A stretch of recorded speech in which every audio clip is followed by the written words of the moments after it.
you learning? So I'm learning. Don't ask me anything about learning. What about you, David? What? I'm about this to be scary and I'm asking for what struck you the most? Oh God. Just because you look beautiful doesn't mean you can laugh at people who are downtrodden and want to be richies. There's a will, you know. Later he's going to come and laugh at you. David's like, just wait. Well, what struck you, David?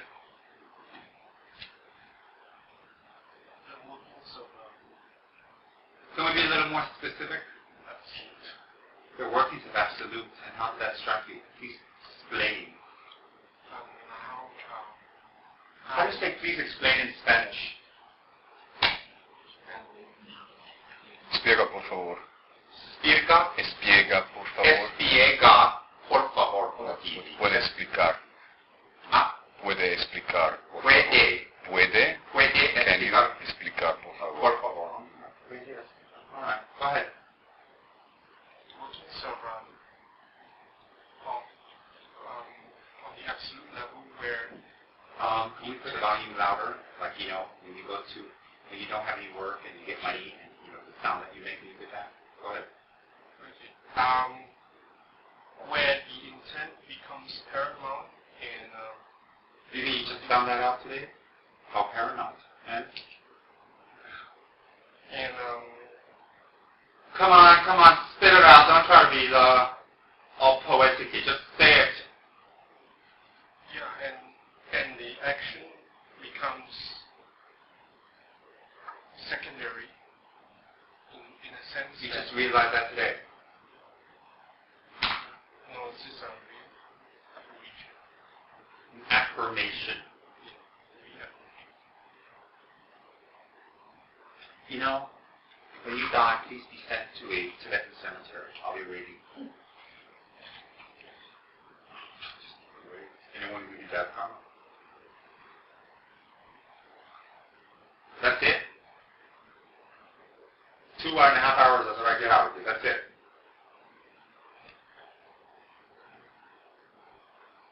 What's the absolute?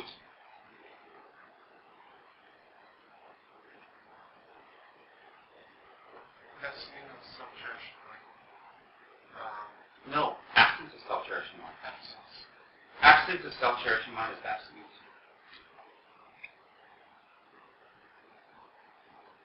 That's it? That's all you know?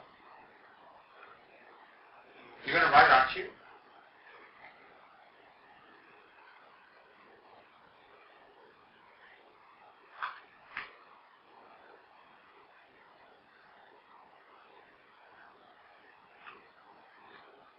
Joseph, what struck you, if anything?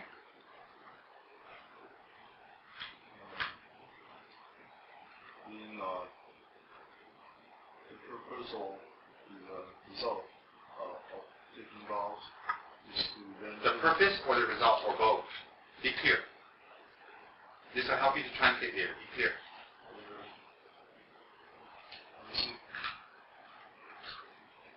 Both. Okay, the purpose and the result of taking vows is to eventually reach a stage where you're not actually taking, you don't follow this strict code of taking vows, because you reach a stage where you don't. Okay, by taking and holding vows, how do you reach a stage of no vows? Eventually your mind practices to a stage where you are completely aware of what you're doing. At that stage you're not having this... So it comes from habituation already. Okay, that's one. Second? Anybody else? Second? Therefore it becomes spontaneous, therefore one doesn't have to... You already said that. Second? Merits.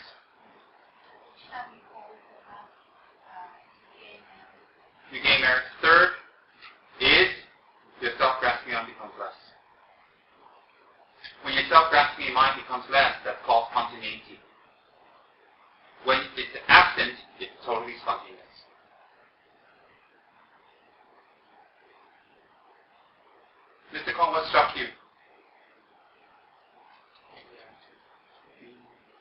Put up your volume because the dog's scratching himself. The mindfulness of the essence of that meditation. Very good. No reliance on the teachings, the rules. Where initially at the very level, it's all go through community, observation of clouds, and then further develop to a certain stage of absolute level. That's where you come natural. Wise reliance on the Guru on the relative level or in the beginning, tantamount to reaching absolute in the case of Tantra. It's because we do not have merit and we cannot fully understand. So we just practice. Is it God? Yeah. Is it God? Very simple. We do not have the merit directly to receive teachings from a direct Buddha. For some, the teachers is a living person. For some, it's a bodhisattva. For some, it's an arhat. For some, it's a living Buddha. So the perception of the being is different. The object is different. So, very simple, you cannot receive teaching directly from the Buddha. Okay, what else struck you? It gives a very clear path, a very direct, simple way to do it enlightenment. Even though you look simple like this, it calls for mindfulness, perseverance, determination, and absolute surrendering of self-cherishing. That's right. Guru devotion is surrendering of the self-cherishing mind. When you surrender to your Guru, you surrender self-cherishing mind. So therefore, when you surrender self-cherishing mind, whatever your Guru asks you to do, no matter how incredibly can all do, you will do it. And the Guru will use that back to you in a positive way. So he'll make you do things that you normally would dare not do or never do. Or it's against, or you think it's bad, to make you surrender. And the more you fight, the more you're telling directly you don't need to do. When your Guru gives you instruction to do that, and you fight, you tell the Dharma student, I can't do that, I can do better, I should do that, that's not me, blah, blah, and you fight. You're indirectly giving a message, your Guru's wrong. So why even do it?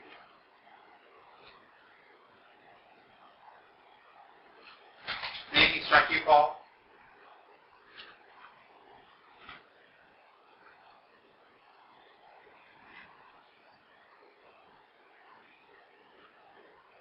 Don't try to look for big words and big subjects. Just anything strike you? It's all the Guru devotion.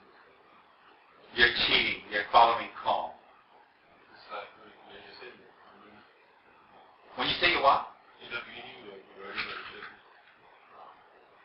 if we don't hold our vows as the, if we don't hold our vows for the Guru, then even though we do a lot of practice and do a lot of practice and do we have no results. So I think back to the basics, everything that the Guru introduces and holding on. Then as the root of all the changes.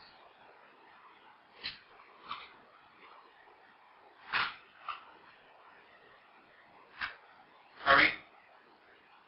The right intention is absolute. Achieving the right intention. Right intention is not the absolute. Right intention leads to the absolute. Is the absolute. And If you're operating from the absolute, there is no right intention. It's spontaneous. Right intention insinuates. Right intention gives you a feeling that you're not doing something right and you have to make it right. So if you have right intention, if you have to correct or you have to have right intention, it doesn't come from the spontaneous.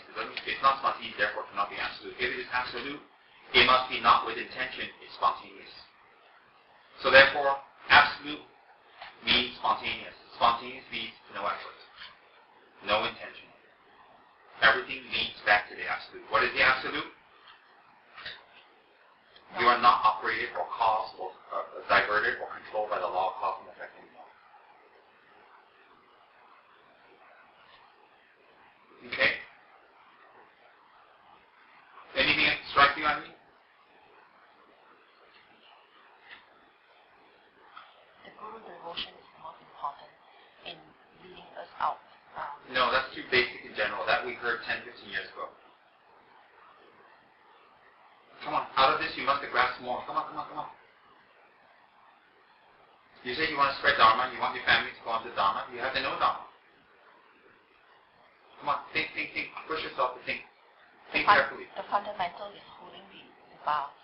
Why? Because that will lead us to the absolute. Okay. Why do the vows lead you to the absolute? Because that will gain us Think carefully. merit. It's very logical. Don't be right. Think carefully, because you know what? When you die, you're on your own. Alright? Think carefully. This is not about who cares what people think you're stupid or right. When you die, you're on your own. By holding vows, we gain the merit to Okay, number one. Number two, any other things? holding vows and guru devotion. No. Holding vows leads to the absolute. Fine. Next, what else leads to the absolute? Strip off the ego grasping. No, you don't understand. You're using a lot of big words. You're using a lot of big words, but it doesn't melt together. Doesn't melt.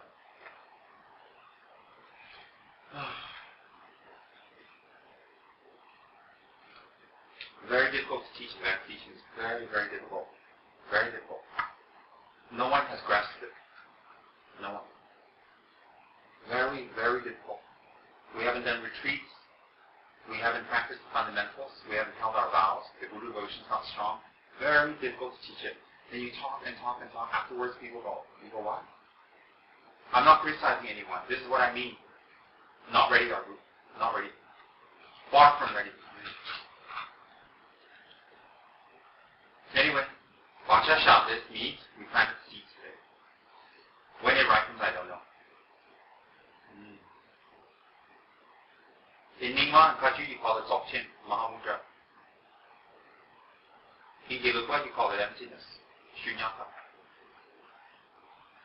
Very, very difficult for people who don't hold their vows and who don't do their preliminary practices and don't keep their samaya. You know, it's not a matter of how much you do preliminaries. It's keeping samaya. Very important. Dom Tongpa achieved what I talked about just by serving him, by study, offering butterland to the Guru every single night. The cook also achieved it at the same time by serving the Guru. Lama Adisha. By serving Lama Adisha. The cook every single day has to go to the river, walk for miles to get the water. He has to walk for miles to the forest to bring wood. Then he has to cook because you see they don't have buildings, so they lived in tents and nomad at that time. And provide fodder, provide food, and provide and then he has to actually get the food, he has to cook it up, he has to walk for miles to go clean it. And every day, breakfast, lunch, and dinner for Lama Adisha is a very big production. But it's not like how you just turn on the oven. And this great cook did it every single day, believing that Lama Adisha is a fully enlightened man. And he offered food every day. And great Dom Tongpa, the lay practitioner of Lama Adisha, didn't do any of the physical work, but he really studied, he held his vows, he practiced bodhicitta. And every single night, he would not make any offerings to the Buddha or any jewels, or any free jewels, no one. Every single night, one butter lamp he would make, and butter was a very big commodity, very expensive in Tibet. Every night he would have one butter lamp, he filled it up, clean it, and when Lama Adisha wants to sleep, he would offer the butter lamp for Lama Adisha, and make 3 prostrations. When he was asked why, he said, there's no other Buddha than my Guru. Why make offerings to statues and pancas when the Buddha in front of me giving me teachings every single day? And then one day when Lama Adisha gave teachings on emptiness, the cook and Dromtongpa achieved realization at that moment together, simultaneous. One by effort and faith and merit, one by study and collection of merit and study. Achieved simultaneously. That is historical, by the way. You can read that in Adisha Dromtongpa's biography. I was so impressed with that. When I read that, along with a few other things, I decided Guru devotion is the way. But not the type of Guru devotion you Malaysians think about. Just serve and cook and do what he wants. No. The Guru devotion of holding vows. The Guru devotion of being nice to the people that live with us. The Guru devotion of doing our practice and keeping commitments. Real Guru devotion is not sitting next to your Guru and massaging him all day. That's wonderful if you can do that. If that's all you can do, that's wonderful. Real Guru devotion is keeping the samaya and vows. Real Guru devotion is being nice to the people who live with you. Nice. Not 1 day or 2 days. Not when you're in a good mood. Not when things go right. Every day. When things go wrong. Real Guru devotion is doing one's practice. Real Guru devotion is doing one's retreat. Real Guru devotion is anything, any action that takes you away from the self-grasping mind. Any action that takes you away from the self-grasping mind is Guru devotion. So if we practice Guru devotion correctly, you'll become very attuned. But physical Guru devotion leads to the real one. For some people, they go directly to Guru devotion. So it depends. A cave in the snow. Amila Denton Palmo, you guys read? She practiced real Guru devotion without even being near her Guru. And the Guru died. She practiced real Guru devotion. She still does. Because he told her to build a nunnery. She's doing it. Even he's dead. See, some of us, even when the Guru's around, tell us what to do, and he's watching and scolding us, we don't do it. People like Denton Palmo, even when the Guru has passed away, she still does it. Keeps her promise. Real Guru devotion is not hanging around a Guru and trying to be a superstar, hanging around Guru trying to be the main attendant. Real Guru devotion is holding your vows. Real Guru devotion is the 8 verses of thought transformation. Real Guru devotion is being nice to the person right in front of your face every single day. If you want Guru devotion. If you can't even do that, what advanced teachings are we going to get? Real Guru devotion is generosity. Letting go of miserliness. Real Guru devotion. Real Guru devotion is keeping our commitments to our tantric laws. Real Guru devotion. That's real. If we do that, the merits will accumulate. It will explode. And we hear a little bit, we understand. We hear a little bit, we understand. People want advanced teachings. They intellectually can grasp it, but it stops there. And for some people who hear advanced teachings, it becomes an object for them to go through the 3 lower rounds. Why? They pop up with pride and knowledge.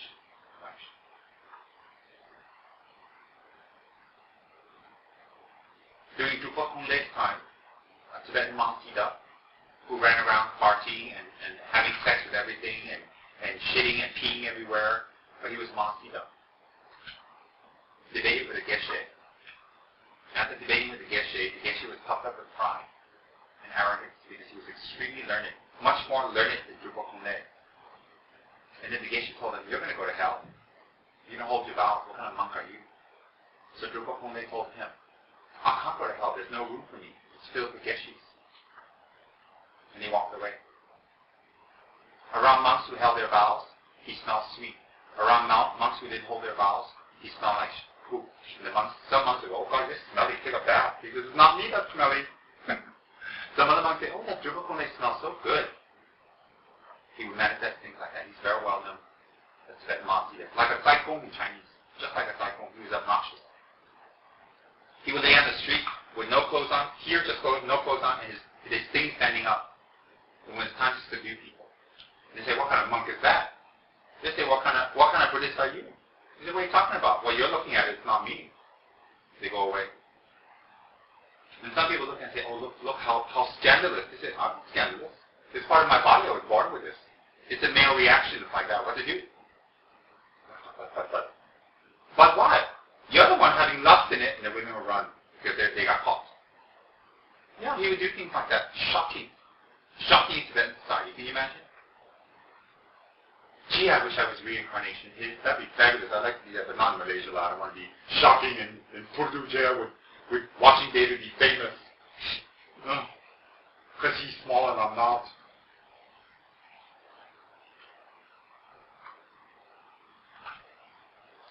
I don't want to go to jail. I'll be jealous of it. Everybody would be knocking on his cell, not me. And I'd be like, it's not fair. I'm fair and beautiful and fabulous. And they'd be like, but you're not small. I'll be like, oh, break my cup. The advantage is being small, You be popular in some places. Like that. I don't understand that. But he has bodhisattva. I understand, but it doesn't affect me and non-attachable. But then he has that non-attachable for everything, but never mind.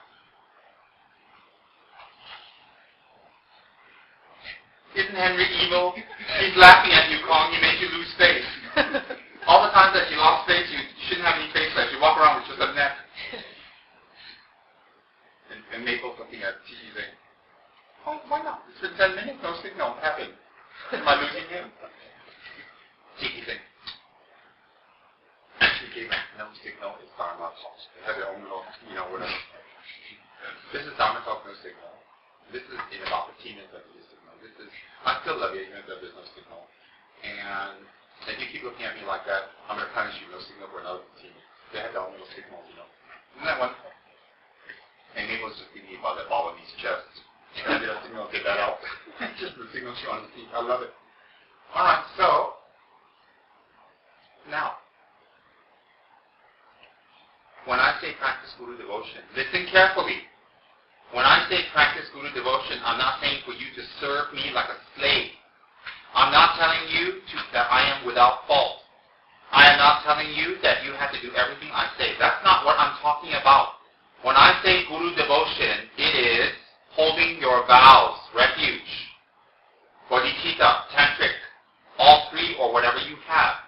When I say Guru devotion, it is doing your sadhana and practice every day with meditation and offerings.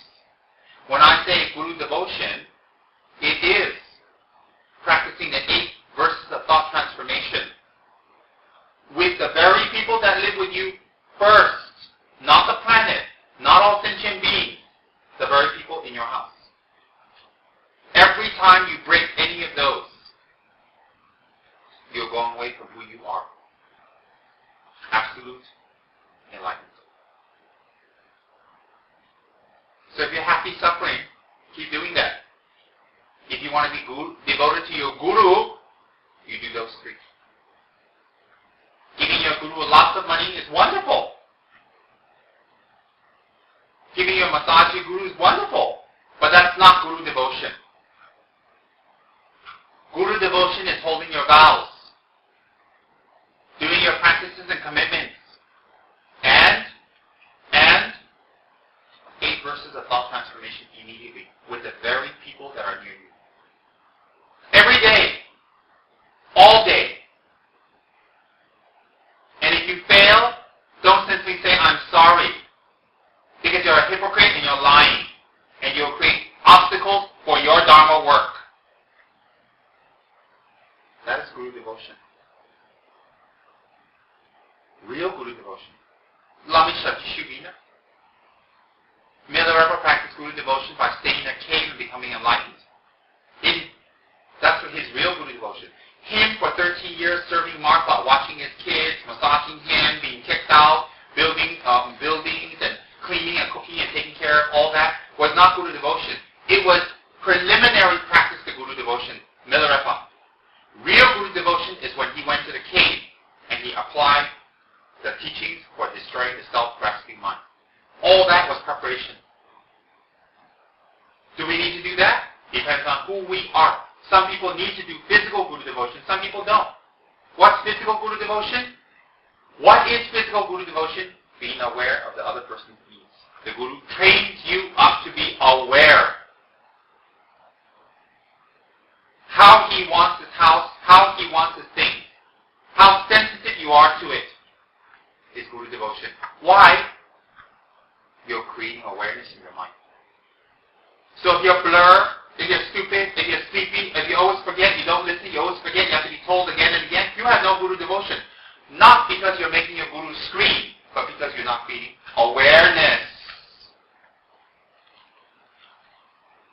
That's real Guru devotion.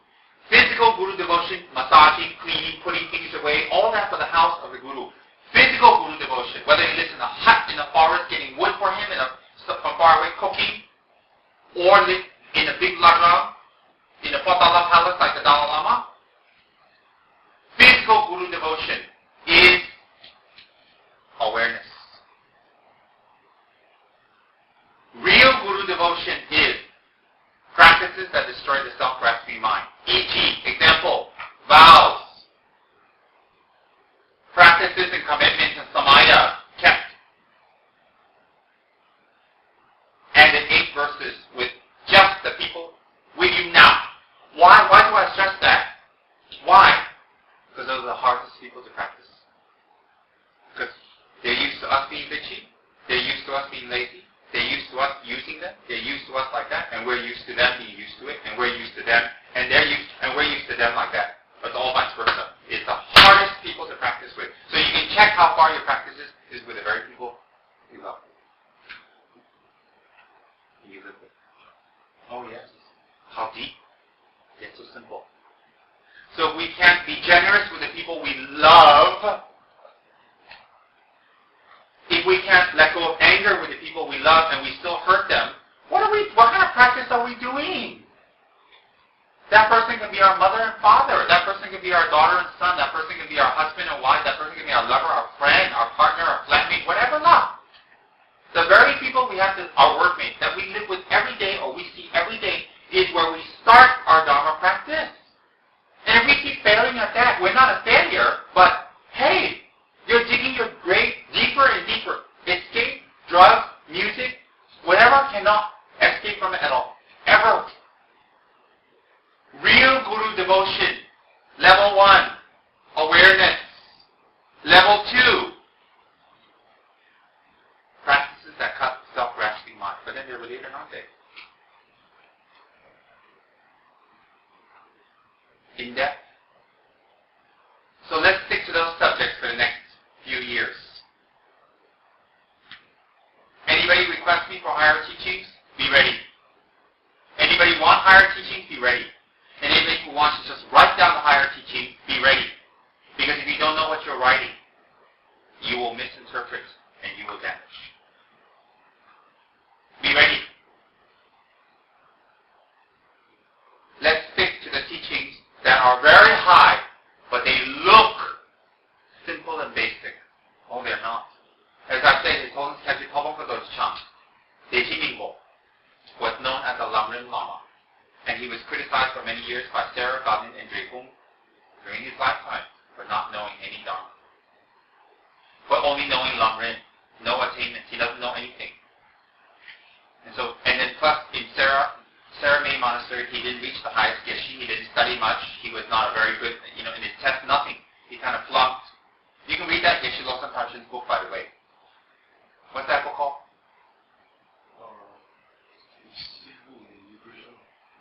What's that book called? Basic. What's that book called? Anybody know? Okay, wonderful. I suggest that reading to people. Okay, now.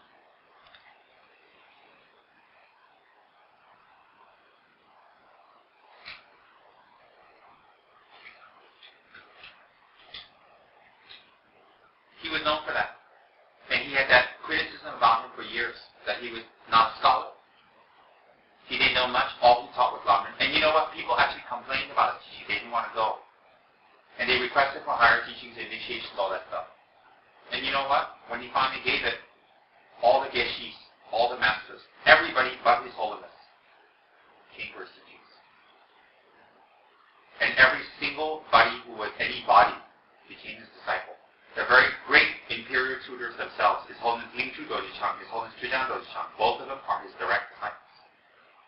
The knowledge His Holiness has today comes from these two great masters, and this comes from Pabongka, who was known as the nobody, the Lamrim Lama. And they didn't call him Lamrim Lama as the Diva means to put him up, put him down. And when he gave Iruka initiation, Geshe-la told me, in America, Geshe-la told me, people would see a third eye open on him, or people would shake, their bodies would shake. Their bodies were shake for his presence at the initiation deities. Because why? There's certain rituals where you dissolve the deities into you to plant the seeds. People would shake the body. Geshe-la told me. Oh yes. But he didn't manifest that for many years. And what he actually said was, I can't teach you anything higher because you haven't accomplished anything of the basic fundamentals, which is higher in itself. How can I? Very simple explanation. His Holiness Pabongka Rinpoche was one day summoned to talk about the southern lineage of Lamrim, summoned by the 13th Dalai Lama. Of course, the 13th Dalai Lama knows he has a lineage. Of course, the Dalai Lama knows everything. But there were people in Tibet who was critical of Pabongka Rinpoche, and they wanted to put him down. So the Dalai Lama quelled them, summoned him. And he wasn't prepared with a text. He wasn't prepared and the officials came and said, you must come, Pabongka Lama, you must come now, because he lives in Lhasa. The Dalai Lama ordered you to come. That's in Genekumji's commentary, by the way, you can read that. And when he went to the 13 Dalai Lama's office, before he went into the inner chambers, he was outside with the ministers, and they said, where's your papers? You're here to prove the southern lineage. You're here to prove the Lamrim that you've been teaching, that it has a basis, and it has a real lineage, and where you received it from, all that. You can't just tell us your Lama from Tapo taught you that. Because this Lama is Tapo. You can't tell us that. So, because you're spreading all over the place. It might be fictitious, it might be made up, it might be your own little, agenda. Because they're very strict in Tibet about teachings being authentic. Especially within the Gelugpa lineage. Very, very, very strict. In the Gelugpas, they don't look down on termas. But they don't focus on it because they need authenticity that goes back to Buddha. See, termas are authentic, but only certain people can perceive them. But people who can perceive them, we can't check if they can perceive them or not. We have to just assume. Gelugpas don't go after that. They don't deny because they need things that they... So what happens is, His Holiness Pabongka says, I didn't bring anything with me. I didn't have time to get ready. Some is in the hermitage, some is over here, and it's scattered. And they said, no, you have to have it, because they didn't like it. Well, he says, His Holiness has it in his room. And they said, what? Yeah, how dare you say that? He said, yes, all my sources come from this book, that book, and His Holiness has it all in his room. And then they said, where? Pabongka was forced to use his clairvoyance for the first time. Forced. You read it in the commentary. He says, on this shelf, in this book, on this chapter, that page. On the Dalai Lama shelf, on this side, on this book, this chapter, this page. And on this shelf, this. They wrote it all down. Pabongka's Rinpoche's attendant was shaking already. He said, we're going to get it now. Because why did the Dalai Lama command you? They went inside. The minister reported to His Holiness. And he says, how did Pabongka Lama know I have all these books? And on this shelf, and what page, and where? How? That's the Lama coming. So Pabongka offered his case to His Holiness the 13th Dalai Lama. After they were finished, the third Dalai Lama says, let the teachers let you go. After that, in Tibet, the southern lineage of Lamrim, the one we're reading now, the one that, if you don't buy it from me, you buy it. Alright, that's her tagline. Became famous. How kind of His Holiness the Dalai Lama to put Pabongka down. How kind of the Dalai Lama to step on Pabongka. How kind of the Dalai Lama to scare Pabongka. How kind that these high lamas work in such a way it looks like conflict. There is no conflict between the Dalai Lama and Pabongka or any lamas if they're from absolute. Impossible. His Holiness the Dalai Lama is perfect. His Holiness Heavenly Pabongka is perfect. But we who are not perfect, we must manifest. You can read that, get Genekumji's commentary and watch it. I have it. Anybody? Oh, you can't read it. Who has Tantra can read it. Who has Tantra can read it. Oh, that one you can read. Anybody can read it. And you're interested, you let me know. I'll pass it to our friendly neighborhood secretary here when she's in a good mood, and we'll Xerox and you out and get it. Don't you love it? Look at the face. No ego at all. No ego at all. You're fabulous, I tell you. David, like, that's what you think. You want junior secretary for 2 years. It's okay. When you retire, you can have lunch with her to show her how much you don't hate her. How's that? And then when the mirror, oh, never mind. It's not too bitchy. Now, Buddha devotion, real Buddha devotion, holding the vows in the Absolute is totally connected. Absolute is what? Emptiness. Shunyaka. Dzogchen. Mahamudra. Whatever you want to call it. Actually, there's no name. How can you name something that you can't even perceive and that you don't have a level to perceive? And if you name something that you cannot perceive, something I see in China that doesn't exist here, I come and give a name and I tell you about it. You can't picture it. Even something as fine as that is so subtle. Very good. Tenma Rinpoche will continue teaching the fundamentals, the preliminaries, and basic practices. Why? Because Tenma Rinpoche himself needs to remind himself. 1. 2. Tenma Rinpoche didn't study at all in the monastery. He didn't debate at all. And that's the truth. He doesn't know anything. But it's okay.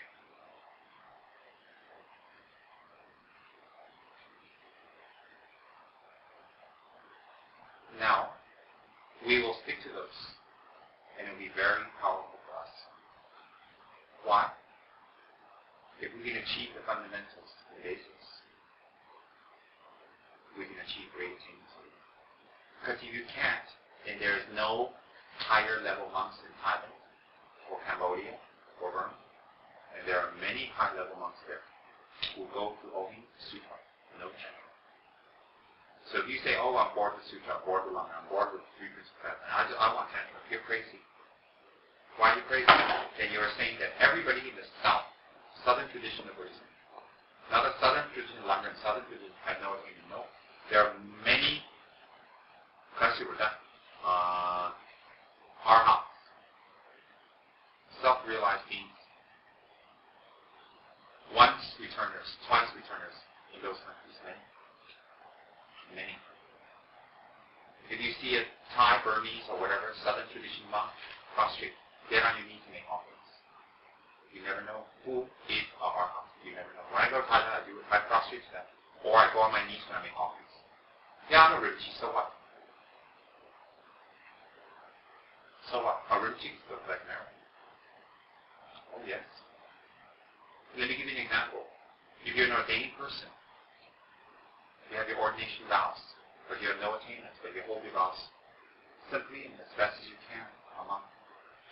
And you have a fully achieved 10th level bodhisattva who's a lay person. If the bodhisattva prostrates to that monk, he will still gain merits. That's how holy the vows are. That says that in the Vinaya. So don't doubt the fundamental teachings. Isn't that incredible? His Holiness Lingojichang, who's Yamataka. His Holiness Sakya Trinzen, who's Manjushri, attended teachings from His Holiness the Dalai Lama. They had great thrones being for them. Very great thrones. His Holiness Sakya Trinzen was supposed to be the king of Tibet. Before the Dalai Lamas took over, the Sakya patriarchs are all the kings of Tibet. So they have very high status in Tibet, very high. So they actually sit on very high thrones to show respect. And also, Sakya Trinzen himself is Manjushri. So when they attended teachings, they had two thrones, the one Dalai Lama facing here, they had one here and one here. Very high. When His Holiness Rinpoche came, Sakya Trinzen came, they had a little argument. Who would sit on the throne closest to the Dalai Lama, the higher rank? His Holiness Rinpoche said, you must sit there because you're Manjushri, and also you're the kings of Tibet. You're the lineage. You're very high. Sakya Trinzen says, no, I'm just a useless layman. You're a monk. Please sit there. And they argue back and forth. In the end, Rinpoche lost and he has to sit in the front above Sakya Trinzen. This is a very well-known story. Because although Sakya Trinzen is so high in rank and so enlightened, really is the patriarch of Tibet, Rinpoche being a monk still sits above. But Rinpoche, he's not some guy you pick off the streets in Zurich or something. No, he's not. Or Taipei, want to smirk. Oh no. But it shows you their nature. And, can you imagine Sakya Trinzen telling Rinpoche, I'm just a useless layman. I wish I was as useless of a layman as he was. Can you imagine Sakya Trinzen's a useless layman? Here, Chinese, they just look at you wrong. You made me lose space. Wow. Can you imagine Sakya Trinzen be so high he tells everybody he's a useless layman? He's not humble. He's telling you the truth. He feels that. Let me tell you, I met His Holiness Sakya Trinzen. I walked around Gandhi with him. I was looking at his hair, his earrings, and all that stuff. I was thinking, cool earrings. I walk around, if you walk around all Ganden circumambulance, I follow right behind, because we have to be an entourage, you know. When he comes to Ganden, the lamas have to come receive him. Yeah. And he himself goes to Trijaranji's house, sits on Trijaranji's throne, and Trijaranji makes offerings to him. Can you imagine that? Sakyajanji, that's how high he is. He is so beautiful, he comes to Sarah, Drepung Ganden, he gives offerings to all. When he gives initiation, even the oracle of Dorje Shugden, all the high lama, everybody goes to the initiation, Sakyajanji. He is Manjushri. I've received his blessing many times, and he definitely has good ones. He has shown it to me directly. I'll tell you that story another time, directly. Because I went to that personal audience with him. The Manjugini have upstairs that I've offered to the center, but you guys are not ready yet. You know that one I want to auction off to the center? That one's blessed by him. Remember? Fabulous. Maple's like, really? Can I have that for the Jinjin? If I get a percentage, yes! Oh, God. But you know what, I'm going to make 10 of those replicas, so pick out the one you think. Well, you know, when you rub each other bless, you rub off what? So they all bless us like the Jinjin, so I can have 10 Jinjin. Isn't that wonderful? It's like a great idea. Chiki's like, 10 Jinjin. Let me calculate that. He's writing it all down. He's got this thing. He's got a report of this thing stuck inside his ears. Because you know he's from you know where. It's smaller than any of the report. I got Chad is awake, can you believe that? More prostrations! More! He's done 6,000 already, he's doing 500 a day, he told me. He said it's getting easier, he's going to go up to 800. That's good. Maybe go up to 1,500. But every 2 weeks, increase 1,200, 1,200 increase. You don't do it like that. 2 weeks, 100, 2 weeks, 100, till you reach 1,500. And you do that up to about 60,000, 70,000, then you taper off.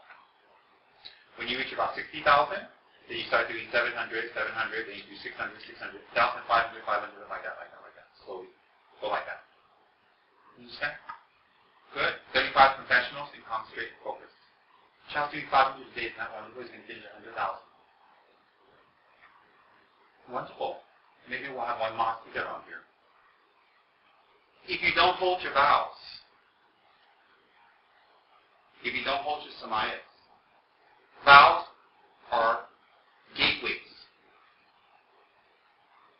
You know when you go up to Genton Highlands, you know they make the road markers on the side very bright so you don't fall off the hill, drive off the hill. You know those little white things. What's that called? The white lights. It's very bright, isn't it? And you reflect on it, reflects back. So vows are kind of like that, but you don't go off the hill. You don't dry off. What's that called in Chinese?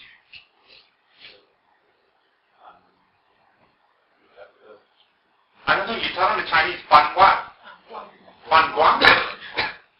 How about Fat Hua? No, oh God, you're evil, Tiki.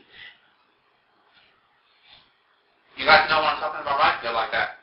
So, when you hold your commitments by knowing your vows and adjusting yourself to vows, then the Dharma Protector is very easy to act with you. The whole Dharma Protector power practice, listen carefully, the whole Dharma Protector practice and how fast and how quickly